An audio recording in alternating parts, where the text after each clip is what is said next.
Hey, in this video, I'll show you how to get a free certificate using AWS Certificate Manager and use it with a custom domain name for a static website hosted in S3. If you want to know how certificates work and why they're used, check out my video on certificates below. For this tutorial, I'll assume you already have a domain name in Route 53 and a static website deployed to an S3 bucket. If not, I have a video on deploying a website to S3 linked below. Here's the design of what we're going to build. We'll first start by creating a certificate in ACM for the domain name you own.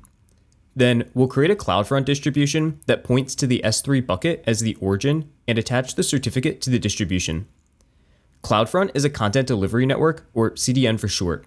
It'll cache the contents of the website hosted in the S3 bucket across hundreds of edge locations around the world, decreasing the time it takes for users to load your site. Last, we'll configure the necessary records in Route 53 to point your custom domain name to the CloudFront distribution. So how much will this cost? Well, the certificate is free with ACM, and the CloudFront distribution is free to create, and then you're charged based on the amount of data transferred out to the internet and the number of HTTP requests. Each month, the first terabyte of data transferred out is free, along with the first 10 million requests. For this tutorial, I'll be using the domain name beta-to-prod.com. If I open up Route 53 and then go to registered domains, you can see that I already have it showing up here. If you don't currently have a domain, you can register one by clicking register domains and then searching for some domain. And then you can purchase it right from AWS. The prices start around $10 or so, but it really just depends on the top level domain. So .com, .org, .whatever. The next thing is the S3 bucket.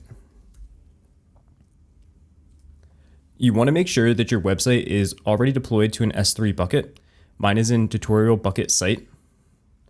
And then you want to go to properties, scroll down to the bottom and make sure that static website hosting is enabled and that you can view your website at the website endpoint. This is the website that I'll be using. I'll start off by opening up AWS Certificate Manager to create the certificate. If I go to list certificates, you can see that I currently don't have any configured yet, so I'll click request to create one. I'll leave it on request a public certificate and click next. The first thing I have to fill out is the domain name, so it's going to be beta-to-prod.com. I'll also add a second domain name for this certificate. I want to add the domain for www.beta-to-prod.com, but what I'm going to do is actually use the asterisk, and that'll match on any subdomain off of the domain beta-to-prod.com. For validation method, I'm going to leave it on DNS validation. This is how AWS, as the certificate authority, validates that I have access or control over this domain before it issues me the certificate. For key algorithm, I'll leave it on RSA 2048, and then I'll skip adding any tags. And then I'll create the certificate by clicking request. If I refresh the page, you can see that the status is currently pending validation. If I open it up, you can see that it gives me the records that need to get added to the domain in order for AWS to know that I actually control this domain name.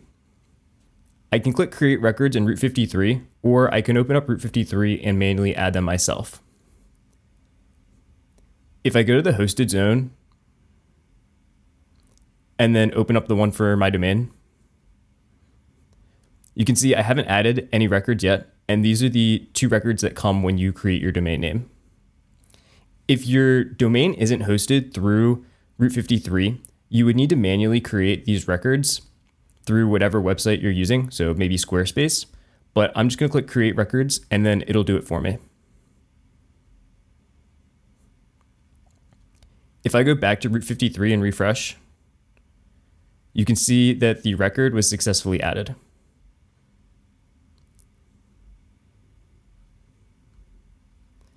In Certificate Manager, it'll take a little bit for it to validate, but I'll come back once the status is successful. Okay, it only took about a minute, and you can see the certificate is now issued.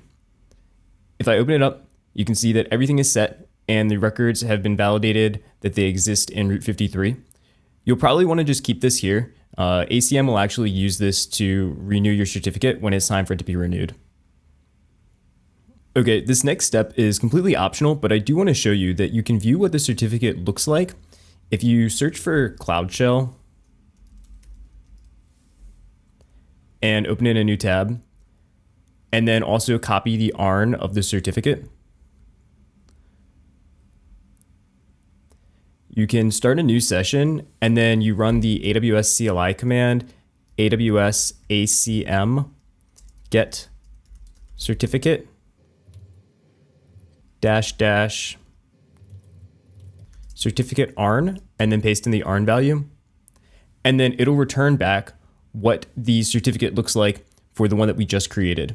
So you won't need this, but I do just want to show you that you can grab it if you would like.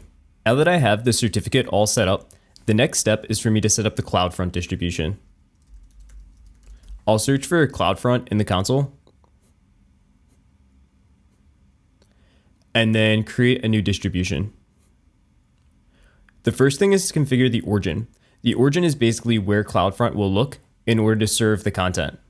You can see that I can pick from an S3 bucket, a load balancer, an API gateway, but in our case, the website is deployed to the bucket, so the bucket will be the origin. When I click the bucket, it recognizes that it already has a static website and recommends I use the website endpoint. So I'll select that. For the default cache behavior, I'll change the viewer protocol policy from HTTP and HTTPS to instead redirect HTTP to HTTPS connections instead.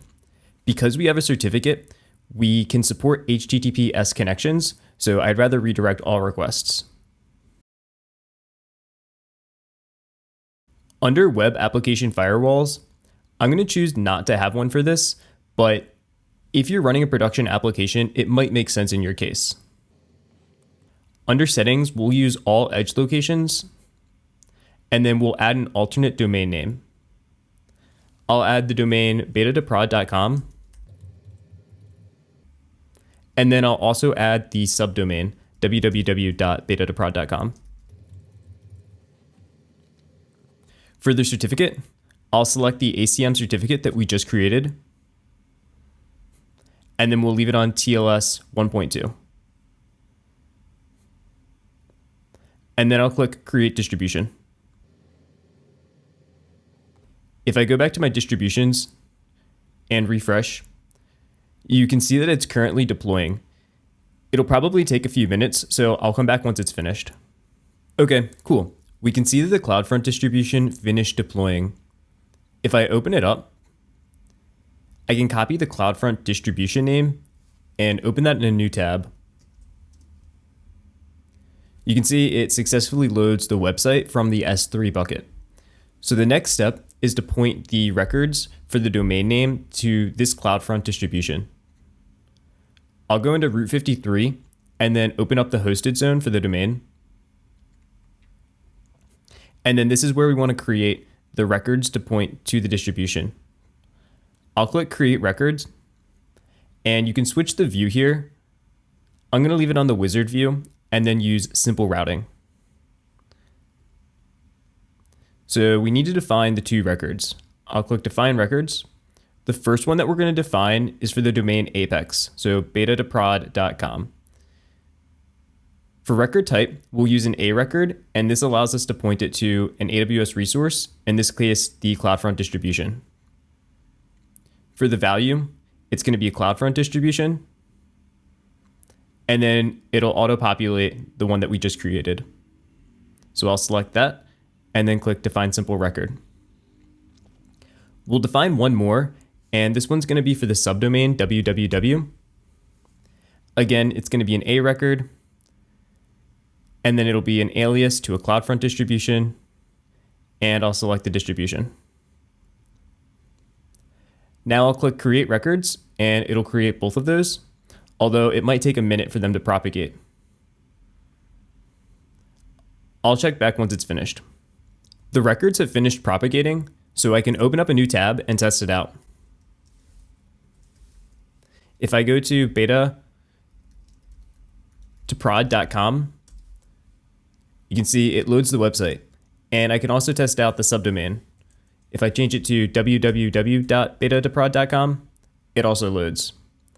And last, if I change HTTPS to an HTTP connection, you can see that it redirects me to HTTPS and loads with the certificate that we created. If you found this video helpful, please like and subscribe. If you haven't checked out my video on how certificates work, I linked it below. Thanks.